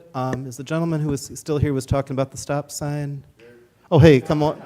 And other people are allowed to come up too. I just want to say this is an example of that time period. So yeah, go ahead, yeah. And if you could write your name on the paper there, if there's a paper there. And if there's not a paper there, we can get you one. There's no paper up. You can just announce your name and your address, and we'll go from there. My name's Brian Newman. I live at 6287 Robbins Road here in Portage. And at the intersection of Robbins Road and Woodbine, 4-way intersection, majority of the people do not stop. And unfortunately, probably half of those people don't even slow down. I've watched people start to cross in the intersection and cars come from a good ways down, and just before the people even get in the middle of the crossing the street, the car just blows right past them. It's getting to be summertime, and there's more kids than there has been in the past, and I'm worried that somebody's going to get run over. I have seen in the past that our police department has staged up. I called last year and talked to, I don't know if it was dispatch or whatever. I called the public phone number to the police department, and they said that they would make note of it. I didn't see anybody come out since then, and that was last year. I'm sure our officers have better things to do than to write tickets for blowing stop signs, but I'm sure they would rather that than to have to show up because a kid got run over or a family out bicycling got run over because they come down Robbins Road and sometimes they'll turn onto Woodbine without stopping. And I mean, they do slow down because they have to or they're going to end up in somebody's yard. But I have heard tires squeal hanging them corners. And my biggest thing is sometimes I swear if they're not doing 40, they're just blowing through there. Well, I want to say thank you for bringing up your concern. Of course, city council members are welcome to respond, but what I will say is I would direct you to the chief to talk to him, but I know that our police care tremendously about this. Right. I don't think that it's a matter of priority, other than just we got to patrol the area, you know, and That's the way Robbins Road, the whole road is, because I live around here. chief appears to be escaping. No, I'm kidding. No. I mean, I live at Robbins and Cordell. I can attest to this. I mean, it's a very speedy location, and people don't stop at Robbins and, what is that, Mallory, where there's a stop sign either. They don't stop there either. I always have to stop if someone who tries to follow the law to remember which one has the stop sign and which one doesn't. I'm sure if you live that way, you get used to it. If you're Yeah, I following. mean, it's an issue there. It's an issue in a lot of places It's where just- there are stop signs in the middle of neighborhoods. My concern is I don't want to see a kid get hit. And it goes on all day, all night. It's not a specific time of day or time of night. And it just seems like people are just getting faster and faster through there. And I'm not complaining about the people who do a rolling stop. At least they're slowing down, make sure somebody's not cutting across. But the people who are blatantly not even lifting off the gas and just blowing right through, somebody's going to get hurt. So, Thank you very much. thank you. Chief, did you want to come up? And we'll wait to see if anyone says anything about the fire department before we call Chief Crail up. Don't worry, you don't have to. Yeah, no, we'll get somebody out there. So we actually, a couple years ago, we created a position for a station officer that can handle certain, special requests, traffic, stuff like this. So one of the things, kind of segueing into the contract again, is that there's a clause in there for raising our minimum staffing to 7 officers, because for those who don't know, our minimum staffing is 6. So that means that there's many a shift when we only have 6 officers working for the whole city. So it does make certain, intersections troublesome because with 6 officers and the call volume, it is a little difficult to get to those things. However, again, we did create this position, and so one of the things that the station officer does is when we have these hot spots, whether it's a speeding, certain speeding areas or stop signs, red lights or whatever, we can assign him directly to that because he is not part of the minimum staffing level out in patrol. So we took some notes, and we'll get somebody out there. And I would encourage anybody else, if you've got problems in your city, or in the city, got problems in your neighborhood or wherever, contact us by Facebook, or you can call us for extra patrol, and we'll get to them. Probably open the can of worms right there. I'll get a call from everybody now, but Thank goodness you clarified this city. Yeah. Portage's police department is so renowned. I mean, that seriously, I wouldn't be surprised if we get people calling in from other, Hey, while I'm up here, I did have one Wait, thing. hang on that. Oh.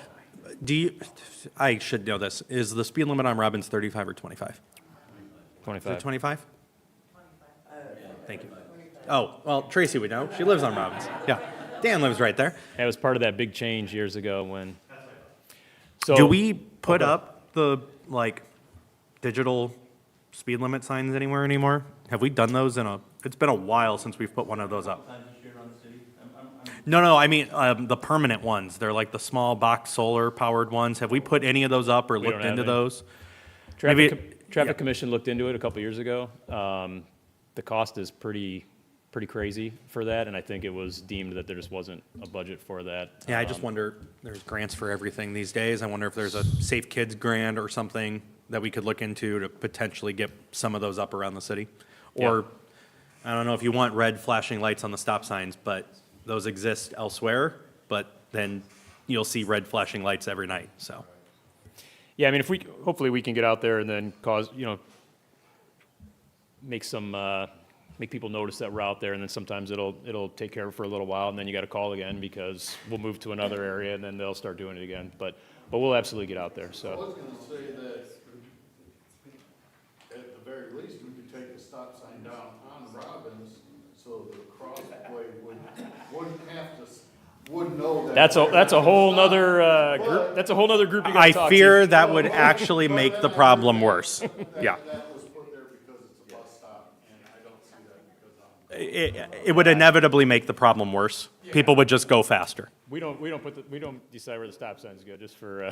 Yeah, and that's that's a actually whole other group you got to talk to. On that corner, across the street from him, and believe me, I'm out there walking my dog, and they do 40 miles an hour going through that stop sign. And just for the record, and I probably shouldn't admit this. Oh, I didn't mean to interrupt you. I'm sorry, sir. Go ahead. And the other thing, I didn't bring it up, but when not Verizon, but they put new service that came to our neighborhood for cable, they left the box sitting there uncovered with a yellow orange thing sitting on it. It's so unsafe, and I reported it, and nobody's done nothing about it.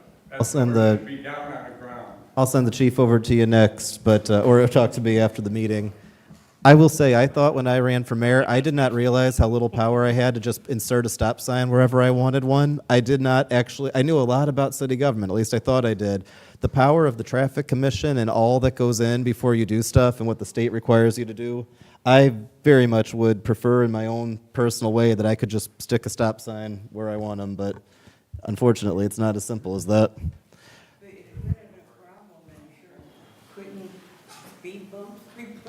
So on that note, we'll talk after, but. We can talk but, after yeah, about speed bumps. We can talk about that too. But Mike, thank you very much. Or was there anything else? Yeah, since I'm not giving a report, next week is our memorial luncheon, next Friday at 1 o'clock at Woodland Park.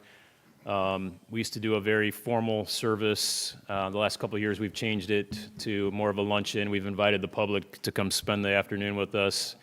There'll be a little bit of presentation and such, and then there'll be a free meal for anybody in the community that wants to come. Obviously, everybody up here, you're invited. 1 o'clock next Friday at Woodland Park. So. Well, thank you, Chief, and thank you for waiting until after fire left to make that announcement. That was pretty sneaky of you. I don't mean to sig out. Is there anyone else who'd like to come up and speak? I think I saw your hand up. And Susan, feel free to come up and speak too. I know in the past I've had some strict rules about speaking, but as you can see, we kind of let that one go today. So I will be consistent. My name is Susan Link, and I live in Castle Estates. I have lived here a while, and I know that we have more people than like Valpo and Hobart, but we don't have the commercial and retail developments they do, and I'm tired of driving other places. So I'm really hoping that the council will consider approving something so we can get more development here in that parcel by Airport Road and 6. The other thing is, the last meeting, I expressed some concerns about ordinance issues and some questions. The mayor said that he would make sure that someone from the city and the city attorney met with me. I want to thank Tom Cherry and Scott McClure. They did meet with me. I don't know if they agree, but as one resident of the city, to have them take the time to sit down and listen to me was pretty special. And having lived and worked in Chicago for 40 years, we didn't get that kind of service there. So I think it's exciting here. The development going on, I think, is going to be great. And I'm so thankful that I ended up in Portage after I left Chicago, back home. Thank you so That's it. much.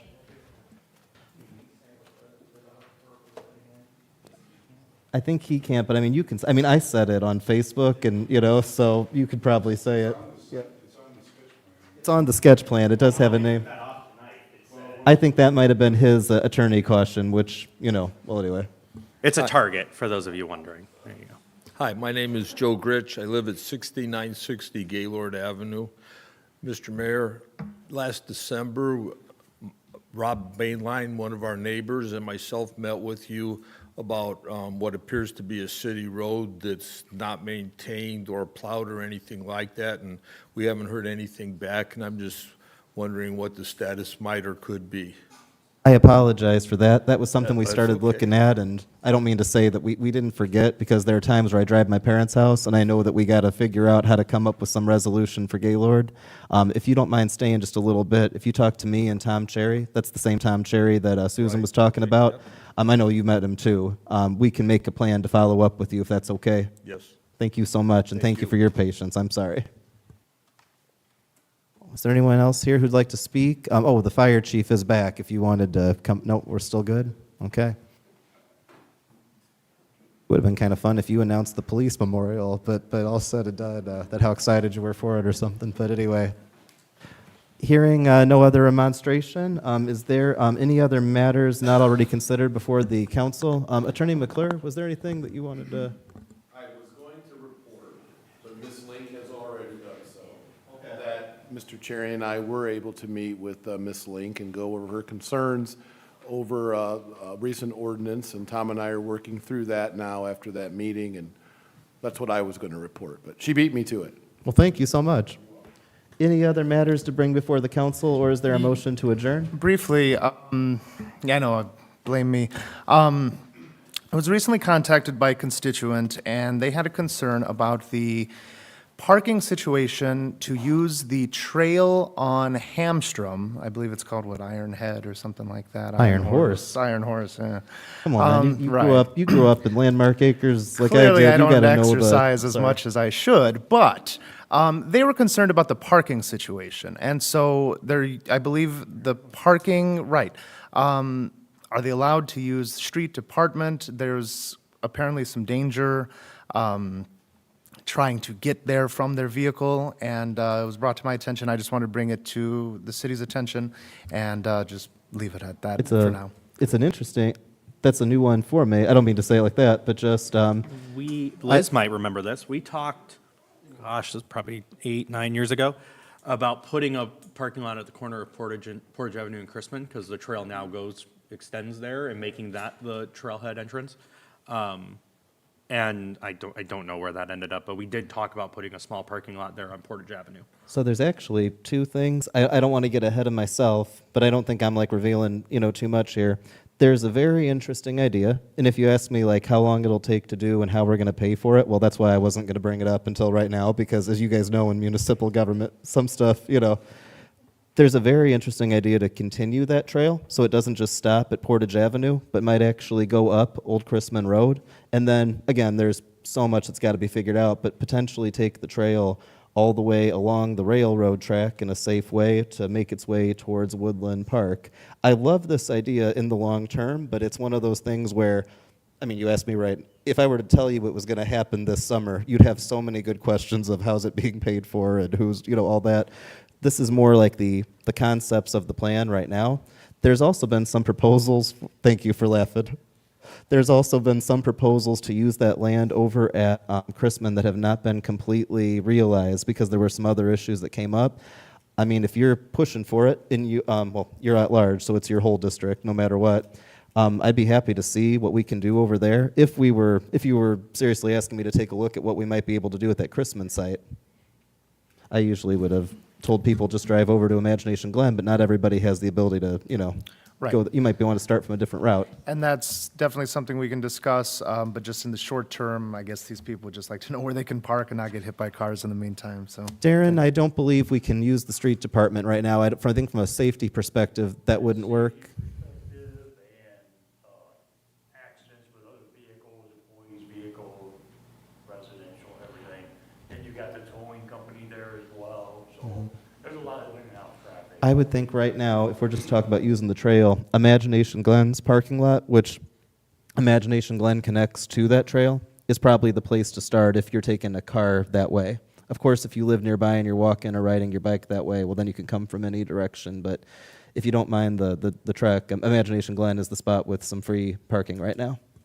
Very good. Thank you for the explanation, and just hopefully the people at home or anybody who has any questions will be updated. Thank you. Any other matters to come before the board? And if not, is there a motion to adjourn? Motion to adjourn. Second. We have a motion and a second. All in favor, please signify by saying aye. Aye. Thank you all.